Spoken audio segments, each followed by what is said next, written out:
The great senator from our state, James Lankford, is now joining us on News Radio 1000 KTOK.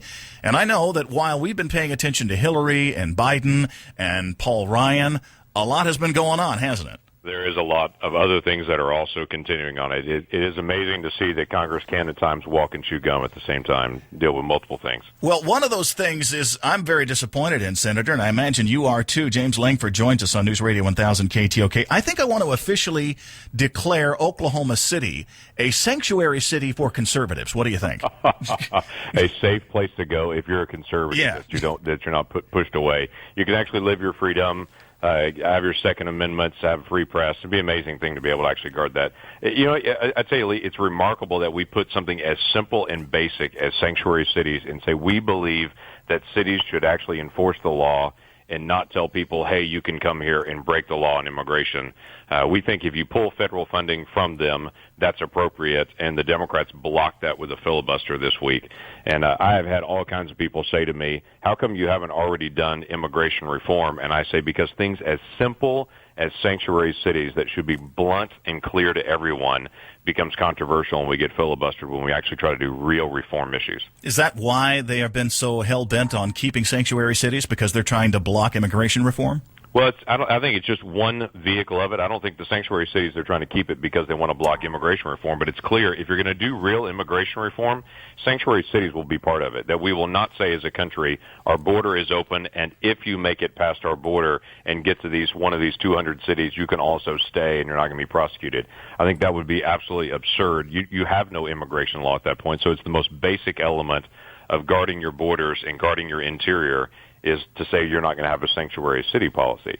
There are individuals that are there, including the now infamous case of Kate being murdered in San Francisco, that the killer admitted openly. He knew if he got to San Francisco, he would not be prosecuted, would not be deported. And so that individual with multiple felonies on their record goes to San Francisco and ends up killing a person. That story is repeated around the country. Now, we all know very well, not all illegal immigrants are committing these kind of heinous crimes.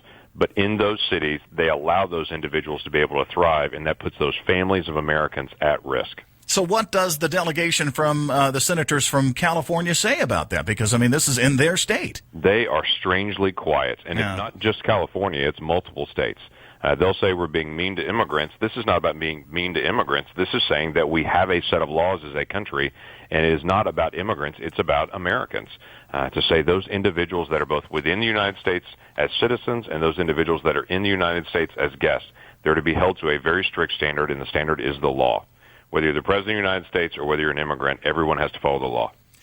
Senator James Lankford on News Radio 1000 KTOK. We've got not one, but three bipartisan regulatory improvement bills floating now?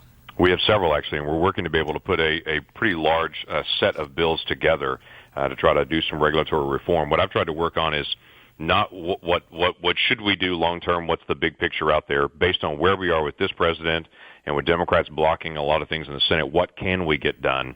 Where can we actually make progress? My commitment has been there are things that need to be fixed. Let's take the first step to start to fix them. So I started with some basics, allowing Americans to have more input into regulations. If we're a government of the people, by the people, for the people, people should actually be involved in making the regulations rather than get run over. So opening up that before regulations are written, the agencies have to put out, we're going to write a regulation on this topic. We want input on what should be included in it, what should be excluded. And that gets more notice and comment earlier into the regulatory process. Actually allowing people to be able to go to court. If an agency violates the law and how they put a regulation together, which has happened over and over again, that people can actually take them to court and say the process was done wrong on this. You have to allow input. So it's judicial review and allowing that, and then to force a review of regulations that are on the books. Right now, the agencies will say they're reviewing old regulations. They really don't, and they don't have any system to actually go back and do it. They just say when we have time, we look at it. Forcing agencies to have to go back and reevaluate old regulations, and let's clear them off the books.